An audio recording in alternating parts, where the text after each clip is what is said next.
He looks like he owns credit. Oh my gosh. Man like Arthur from Batman. Namaste, dzień dobry, assalamu alaikum, ciao, konnichiwa, bonjour, hola. Good morning, good morning, good morning. This is Ken at 10, back from holidays. Had an absolutely wonderful time in Shakespeare's country, Stratford-upon-Avon. If you've never been there, I thoroughly recommend it. It's one of the most beautiful parts of the UK, in my humble opinion. How are you? I hope you're well.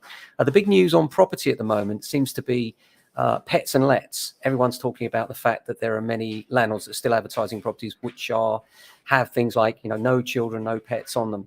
Well, technically, you can't actually discriminate against people because they've got children. And similarly, with the Renters Reform Act, you won't be able to discriminate against people with pets. However, there are, in my view, exceptions to that.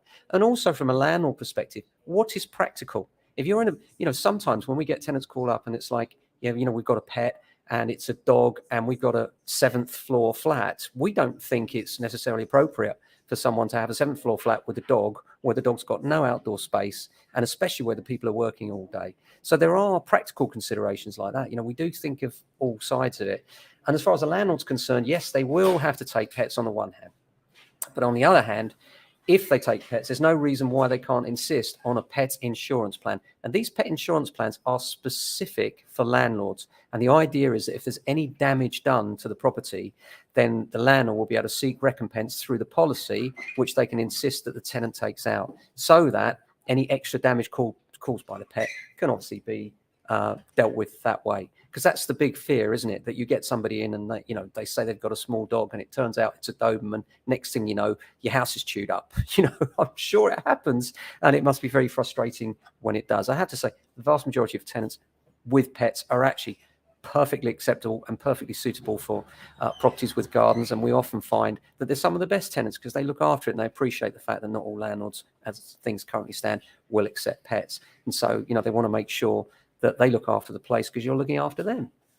So apart from that, really busy on valuations this week, I'm pleased to report. Lots of people have called in and said, we want an opinion on value on our home. Many recommendations, many from existing clients that have used us over the years. Obviously, having been here over 30 years, we've got lots of people that come back through generations of their families, which is always lovely to have that trust come back time and time again. And we're always grateful for it. We have a work experience student with us today, as we do every year, from Norbury High School. And we love to do that because we like to give back a little bit to the local community here at JA. And it's always a pleasure having them. We hope that by the end of the time they've been here, they'll have a nice stay and they'll have enjoyed it. But most importantly, will have learned something about the working environment, something perhaps they didn't know already. That's certainly our intention.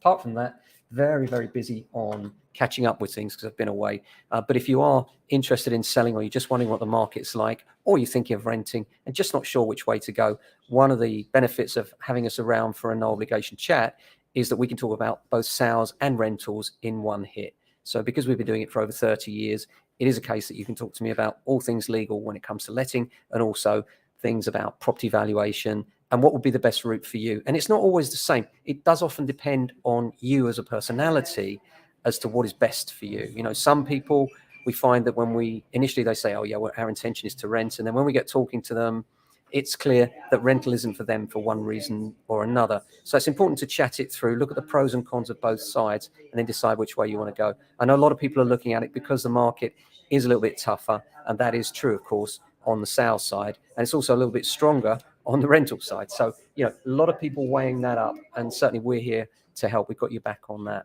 So I hope you're having a good day so far. Here in Norbury, the weather is kind of overcast, but quite warm. And for July, it's a bit disappointing, really, isn't it? It's always disappointing when the sky is not blue and the sun's not out. But I hope you're having a great day so far. And we'll be back same time tomorrow with another edition. Till then, look after yourselves. And if you can, your family and friends. Ciao.